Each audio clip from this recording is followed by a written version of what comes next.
تجھے میں واسطہ دیتا ہوں تیرے نبی کا اور مجھ سے جو پہلے نبی گزرے ان کا بھی وسیلہ پیش کرتا ہوں۔ اب توصیف الرحمان صاحب کا ایک چیلنج ہے سنیوں کے لیے، وہ چیلنج ان کا سن لیجیے۔ یہ نبی کے واسطے وسیلے بڑے ضروری ہیں۔ اچھا بھائی اگر ضروری ہے تو قرآن میں کسی، یہ نبی کے واسطے وسیلے بڑے ضروری ہیں۔ اچھا بھائی اگر ضروری ہے تو قرآن میں کسی ایک نبی کی دعا، قرآن میں کسی ایک نبی کی دعا، کسی کے واسطے وسیلے سے ہمیں بھی پڑھا دو۔ رسول اللہ صلی اللہ علیہ وسلم کے کسی ایک صحابی کی دعا رسول اللہ صلی اللہ علیہ وسلم کے واسطے سے ہمیں بھی دکھا دو۔ یہ وسیلے واسطے اگر بہت ضروری ہیں تو قرآن میں کسی نبی کی ایک دعا ہمیں دکھا دو، کسی حدیث میں کسی صحابی کی ہمیں وسیلے والی دعا دکھا دو۔ اب دعویٰ تو ایسا کر رہے پورا قرآن سمجھ کے آئے ہیں، پوری حدیثوں کے ذخائر انہوں نے دیکھ ڈالے، کچھ نہیں ملا ان کو۔ مگر مولوی توصیف الرحمان بالکل گلا پھاڑ کے فرما رہے تھے کہ بھائی ایک آیت ہمیں بھی دکھا دو، کوئی حدیث میں ہمیں بھی کسی نبی کا وسیلہ دکھا دو۔ چلو نبی کا، کسی نبی کا نہیں دکھا رہا ہوں میں، نبی اعظم سید المرسلین کا خود وسیلہ لینا بتا رہا ہوں۔ یہ حدیث وہابیوں کی نظر سے کیوں نہیں گزری پتہ نہیں مجھے۔ حالانکہ رسول اللہ صلی اللہ علیہ وسلم کو وسیلے کی ضرورت نہیں، حضور انبیاء کا بھی وسیلہ ہے اور تمام امتوں کا بھی وسیلہ ہے نا، مگر نبی نے وسیلہ طلب کیا، کیوں کیا؟ تاکہ ہم امتیوں کو اس سے سبق ملے اور ہمارے لیے تعلیم ہو جائے۔ آئیے کون سی حدیث ہے میں آپ کے سامنے پیش کر رہا ہوں، جو سکین پیج دکھا رہا ہوں۔ یہ کتاب کا نام ہے وفاء الوفا۔ پھر یہ حدیث کن کن کتابوں میں ہے وہ کتابوں کے حوالے بھی پیش کیے جائیں گے انشاءاللہ۔ وفاء الوفا حضرت امام سمہودی رحمت اللہ علیہ کی، جن کا پورا نام امام نور الدین علی بن احمد سمہودی، متوفا 911 ہجری، 911 میں ان کا انتقال ہوا۔ 911 میں جن کا وصال ہوا تو اس وقت اعلی حضرت پیدا ہوئے تھے نہیں ہوئے تھے نا؟ تو اس کا مطلب یہ وسیلے والا عقیدہ کوئی بریلی کا عقیدہ ہے کہ مسلمانوں کا، کل مسلمانوں کا عقیدہ ہے؟ سب کا عقیدہ ہے، صالحین کا عقیدہ ہے، اور جو صالحین کا عقیدہ ہے وہی بریلی کا عقیدہ ہے۔ لیکن یہ جھوٹ بولتے ہیں یہ سب بریلیوں کی ایجاد ہے۔ ارے پرانی کتابیں دیکھو جناب، یہ وفاء الوفا امام نور الدین علی بن احمد سمہودی رحمت اللہ علیہ کی کتاب، جس کی جلد نمبر 3 صفحہ نمبر اس کا 899 899۔ یہ حدیث بڑی طویل ہے، میں اس حدیث کا تھوڑا پس منظر اوپر کا بتا رہا ہوں، پھر جو انڈر لائن جملے ہیں وہ جملے میں پڑھوں گا اور اس کا ترجمہ پیش کروں گا۔ حدیث پاک کے راوی حضرت انس بن مالک صحابی رسول۔ حضرت انس کہتے ہیں کہ رسول اللہ کی چچی کا انتقال ہو گیا۔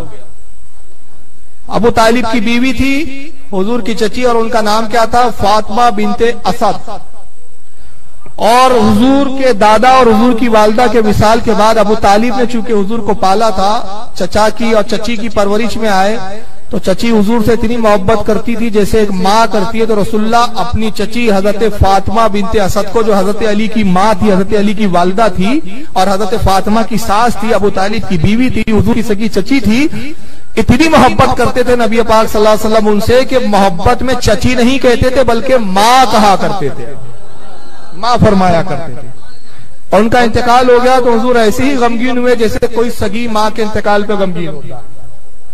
حضرت انس فرماتے ہیں کہ حضور نے قبر کھودنے کا حکم دیا، چنانچہ 3 لوگوں نے مل کر قبر کھودی حضرت فاطمہ بنت اسد کے لیے، جس میں ایک تھے حضرت ابو ایوب انصاری، دوسرے تھے حضرت اسامہ ابن زید، اور تیسرے حضرت عمر رضی اللہ تعالیٰ عنہ کے آزاد کردہ غلام تھے۔ ان 3 لوگوں نے مل کر قبر کھودی۔ جب قبر کھودی جا چکی تو سرکار قبر میں تشریف لے گئے اور قبر میں لیٹ گئے، اپنے ہاتھ سے پھر کوئی پتھر اور کنکر وغیرہ تھے اس کو صاف کیا۔ کس لیے صاف کر رہے ہیں؟ کہ میری چچی کو جب لٹایا جائے تو ان کو تکلیف نہ ہو۔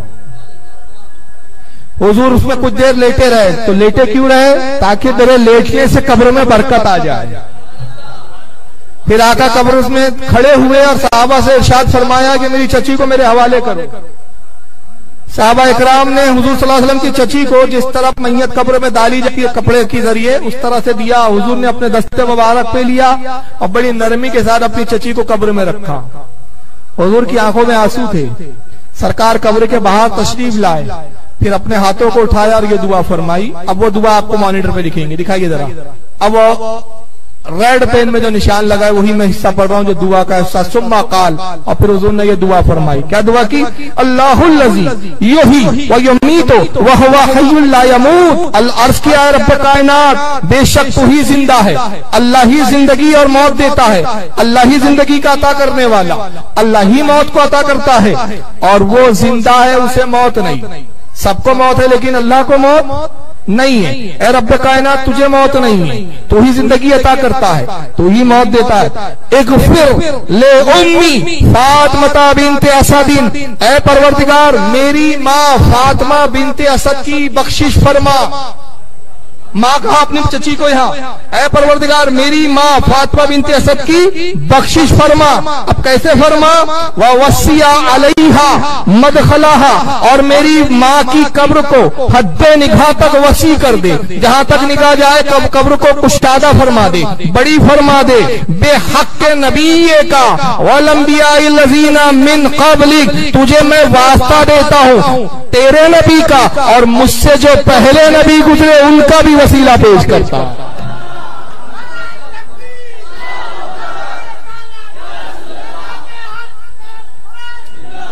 یہاں رسول خود وسیلہ پیش کر رہے ہیں، میرا بھی وسیلہ اور مجھ سے جو پہلے انبیاء گزرے ان کا بھی وسیلہ. فَإِنَّكَ أَرْحَمُ الرَّاحِمِينَ، اے پروردگار بے شک تو ہی سب سے بڑھ کر رحم فرمانے والا ہے. تو رحم فرمانے والا بعد میں کہا، پہلے وسیلہ لیا تو گویا اشارہ کر دیا امتیوں کو کہ اللہ رحم تب فرماتا جب اس کی بارگاہ میں وسیلہ پیش کیا جاتا ہے. وسیلے کے بغیر چارہ نہیں ہے. اور الوفا کا میں نے اس کے دکھایا، اس حدیث کو امام حاکم نے بھی لکھا ہے اپنی المستدرک کے اندر. اس کو امام ابن حبان نے بھی اپنی صحیح کے اندر لایا. یہ وہ ساری کتابیں جو وہابی صرف سینے پہ ہاتھ باندھنے کے لیے استعمال کرتے ہیں، ان کتابوں کا آمین زور سے بولنا ہو تو صحیح ابن حبان نظر آتی ہے، حاکم المستدرک کتابیں دکھتی ہیں ان کو، یہ کتابیں اپنے مطلب کے لیے دکھتی ہے. مگر انہی حدیث کی کتابوں میں جب یہ حدیثیں آ جائی تو ان وہابیوں کو دکھتا نہیں، اور پھر قوم میں دھوکہ دینے کے لیے کہتے ہمیں ایک نبی کی دعا دکھا دو. اب تمہاری آنکھوں کی بینائی کمزور ہے تو ہم کیا کریں؟ اس لیے تو ہم کہتے ہیں بریلی کا سرما بھی لگاؤ، بریلی کا چشمہ بھی لگاؤ تو کچھ تمہیں حدیثیں دکھے. اس کو امام حاکم نے بھی لکھا المستدرک میں، امام ابن حبان نے صحیح میں لکھا. امام حاکم اس حدیث کو لکھ کر فرماتے ہیں صحیح، اس کے راوی صحیح ہے. ابن حبان کہتے ہیں اس کے سارے راوی صحیح ہے. امام طبرانی نے معجم الکبیر میں بھی لکھا، معجم الاوسط میں بھی لکھا. اور امام ابن حبان فرماتے ہیں کہ اس حدیث کا جو ایک راوی ہے جس کا نام ہے روح بن صالح، اس راوی کے علاوہ وہ ثقہ ہے، سچا راوی ہے. امام حاکم نے کہا وہ بھی سچا راوی ہے. صرف اس کو چھوڑ کر باقی جتنے راوی ہے سب صحیح بخاری کے راوی ہیں. اس کے راوی بھی کیسے ہیں؟ سب صحیح بخاری کے. جو امام بخاری نے جن راویوں کو اپنی صحیح بخاری میں لایا وہ بخاری کے. تو یہ حدیث ان کو نظر نہیں آ رہی ہے بیچاروں کو. آئیے ایک بڑی مشہور کتاب میں آپ کے سامنے پیش کر رہا ہوں جس کا نام آپ نے بہت بار سنا ہوگا. کتاب کا نام کیا ہے؟ مشکات. اب مشکات شریف کس نے نہیں سنا یار؟ کون سا واعظ ہے جس میں مقرر مشکات کا نام نہ لیتا ہو؟ کون سا مدرسہ ہے جہاں مشکات نہیں پڑھائی جاتی ہو؟ تو پتہ چلا توصیف الرحمان نے اس مدرسے میں پڑھا جہاں کچھ پڑھایا ہی نہیں جاتا تھا. اس لیے وہ بیچارے باہر نکل کے رہے. اللہ کے رسول کی نبی کی ایک روایت، ایک حدیث ہمیں بھی دکھا دو وسیلے والی.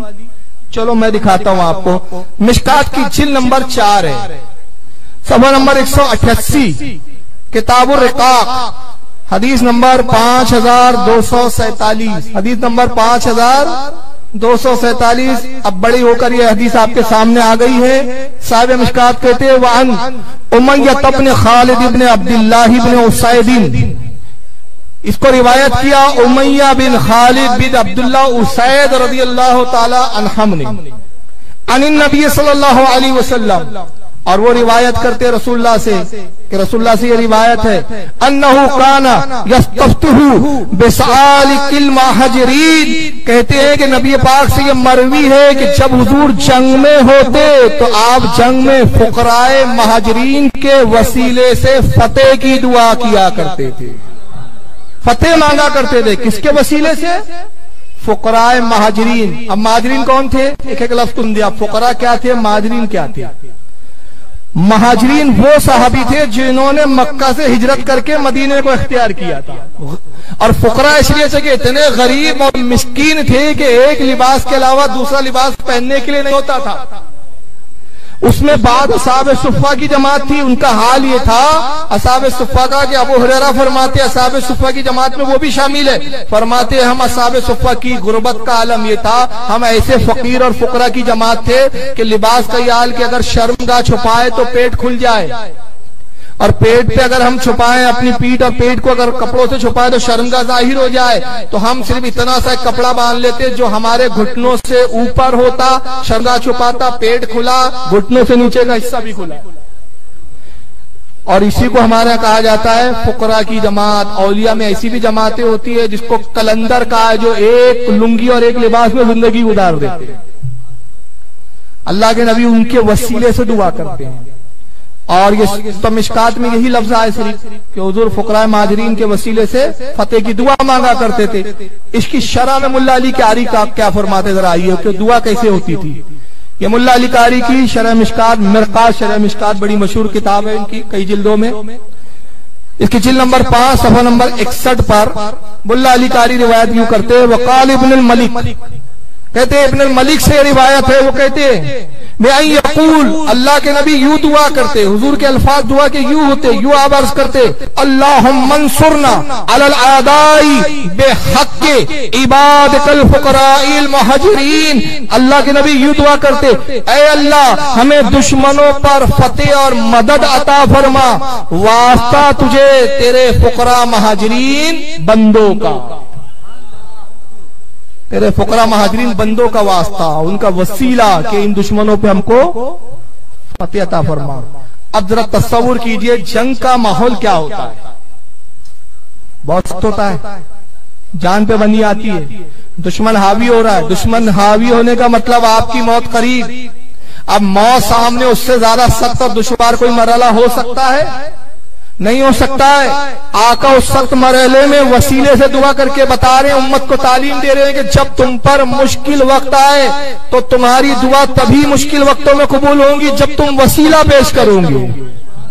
وسیلے کے بغیر دعا تمہاری مقبول نہیں ہو سکتی. ایک بہت مشہور حدیث ہے, اب آئیے اس پر تھوڑی سی گفتگو ہوگی, یہ بڑی مزیدار گفتگو ہے, اس کو تھوڑا سا توجہ سے سننے کی آپ کو ضرورت ہے. یا نبی سلام علیکہ, یا رسول سلام علیکہ.